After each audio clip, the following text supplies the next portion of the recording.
Hi everybody, we are in stage 18 and this tutorial is about the language one gender.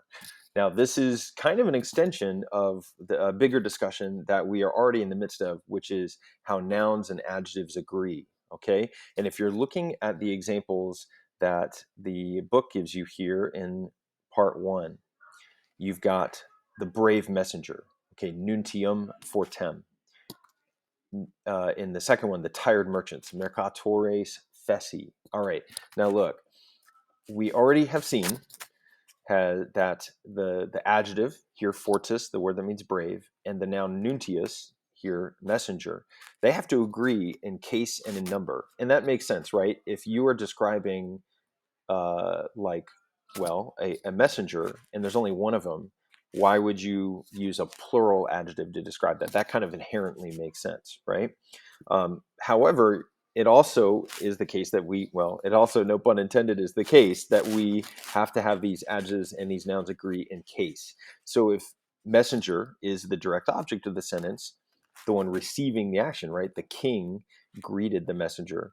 Well, if we're going to describe that messenger, I think it makes sense too that they need to be in the same case, right? Otherwise, how would you really know that brave is applying to the messenger? Maybe it could be to the king. Maybe it's like bravely, you know. So that case ending helps you identify what it's describing. So down here, mercatores is plural, so it makes sense that our adjective would have to be plural as well.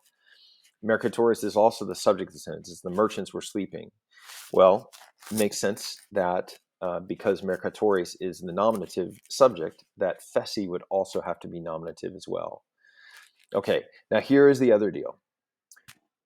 Adjectives and nouns have to agree in case and in number. They also have to agree in gender. Okay, now let me go to my example first before we go over here. We got Quintus, we got Metella. Okay, now Quintus is a guy, and we have a couple options for endings that we put on our adjective. We have calidus aum, this adjective here. And if we're going to describe Quintus as clever, well, then we would want to say Quintus calidus. Now, if he's the direct object of the sentence, we would say quintum calidum, but we want to make it masculine because Quintus is masculine. Now, if we have Metella, a woman, we would want to describe her with the feminine calida. Okay? So Quintus calidus, Metella calida. They are both nominative, they're both singular, but notice the gender difference here. If I even want to have a neuter noun, now we're not really supposed to talk about the neuter because it's going to be in the second about the language, but guess what? Calidum, right? So that's what we have here. We have amicos, and we're going to describe them as kalidos because they're masculine, they're plural, they're accusative. Look at ankylos, okay? Still accusative, still plural, but feminine this time, so kalidos. And that's how we make sure that those agree, okay? Now, it's really, really nice when the adjective and the noun look alike.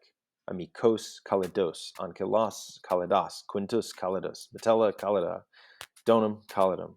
And that is really easy to see that those two words together, they don't always look alike. Now here we got coquus novus, templum novum, all right? But notice in C, we've got magni naves. Now check it out. Naves is the subject of our sentence. The ships were sailing to the harbor of Alexandria. Now we want to call them big ships, great ships, right? So naves is plural, so our word for great needs to be plural. Naves is nominative, so it needs to be nominative. Naves here in this sentence is also feminine. Okay, so guess what? Magni is feminine and nominative and plural. Naves, magni have to agree in gender and in number and in case, so you know what we're describing with that adjective there. All right.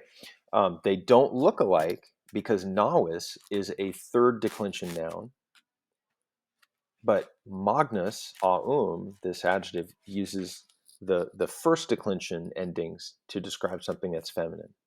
All right. Now look, we've got in E, domino and crudeli.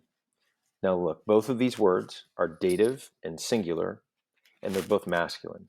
Dominus, master, is masculine. Well, Crudele needs to be masculine as well. Now check this out. Dominus is a second declension noun. Crudelis is a third declension adjective. So even though they agree in case, number, and gender, they don't look alike. And that's the part that needs, I think, a lot of repetition. We need a lot of exposure to that idea to get comfortable with that. So look in F, we have the same thing where we have a noun and adjective that don't look alike, but they do agree. And I wonder if you can figure out what that is in F. Yeah, and so Mercatoris Graeci. So we have the Greek merchant, and it is genitive, singular, because we're saying they found the robber in the house of the Greek merchant. So genitive and singular, and merchant is masculine, so Graeci is masculine. They don't look alike because Mercator is third declension, and Graecus gets its masculine endings from the second. So they don't look alike, but they still agree, and that's a really important statement to make. All right. We talk more about something that that I think you already are pretty comfortable with, which is that the relative pronouns that we've been working on for the last several stages. Remember that they have to agree in gender and in number with their antecedent. So if Rex is masculine, then qui needs to be masculine. Rex is singular, qui needs to be singular. Puella is feminine in singular, but notice we're going to use then qui, not qui, because it's feminine. Donum is neuter, so we got to use the quad and not qui or qui there. Okay. The very last thing that I'll say about gender is gender will almost always coincide, grammatical gender will almost always coincide with anatomical physiological gender. So Quintus is a male person, and so the gender of his name, Quintus, is masculine. Metella is a female person, so the gender of her name will be feminine. But grammatical gender is not the same thing as anatomical physiological gender. Okay, grammatical gender has to do with the kind of word that it is. Okay, so for instance, some hard and fast rules. Okay, first of all, and let me go up here, maybe we should write them down. First declension are feminine. Okay, second declension are masculine, but there is a group that is neuter. Okay, a pretty significant group, and they end with um in the nominative. So words like concilium and auxilium, praesidium, things like that. Now we're going to talk about neuter later. Now third declension is kind of the issue because third declension nouns could be masculine, they could be feminine. Oop, they could be feminine, if I could spell. Feminine. And they could be neuter as well. And there's a bunch of each one. It's not predominantly masculine, predominantly feminine, not predominantly neuter. There's a bunch in each one. Okay. And sometimes, they don't always follow this sort of masculine or feminine or neuter identity that I might have as an English speaker. So my example that I always give is there is a third declension noun, virtus, and then the genitive is virtutus. And that word means manliness. Now, it can mean something like courage, that kind of thing too, but it's like manliness, like the essence of being a man. Well, guess what? That third declension noun is actually feminine.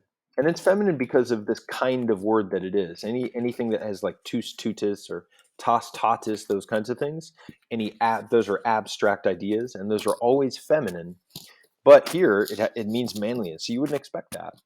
So that is often the case.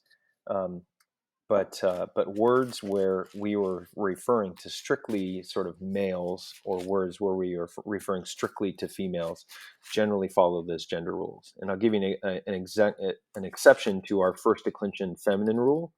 We have words like nauta, or poeta, or pirata.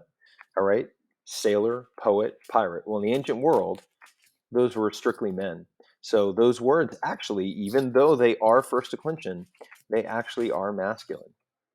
And that just comes from the simple fact that if you're a sailor and you want to describe yourself as a good sailor, you wouldn't say nauta bona, because that would sound weird, right? I'm a good female sailor. That doesn't sound right. So I'm a nauta bonus. So that just kind of makes sense, common sense there. So grammatical gender, everybody, let's practice with about the language.